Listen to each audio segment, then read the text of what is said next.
যারা চকলেট লাভার আছো আজকের কেকটা তাদের জন্য একদম ঠিকঠাক। যারা উঠতে বসতে চকলেট ফ্লেভার ছাড়া কিছুই চেনে না, এই রকম কেক তাদের জন্য একদম অ্যাপ্রোপ্রিয়েট। কেন বললাম? ভিডিওটা পুরোটা দেখো কোনো রকম স্কিপ না করে।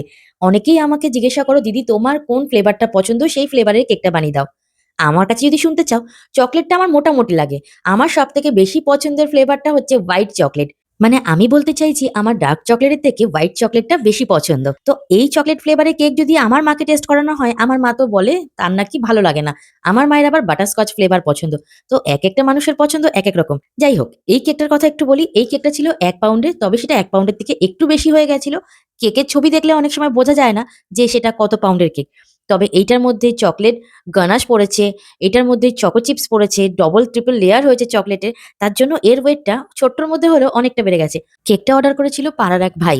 শুধু আমাকে বলেছিল, "তুমি কয়েকটা ফটো পাঠাও এই দামের মধ্যে, আমি তার মধ্যে তোমাকে চুজ করে দিচ্ছি।" তারপর আমার বানানো কিছু কেকের ছবি আমি কিন্তু আমার ভাইটাকে পাঠাই। ও সেখান থেকেই চুজ করে দিয়েছে যে এইরকম টাইপের বানিয়ে দাও। আর সেই কেকটা আর এই কেকটার মধ্যে অনেকটা সিমিলার আছে। কিন্তু ওই যে আমি আমার ভিডিওতে বলেছিলাম, আমি কোনো কেকের কপি করতে পারি না বা করতে চাইও না। এই কেকের ডেকোরেশনটা আমি ২-৩ টে পার্টে তোমাদের সামনে হাজির করব।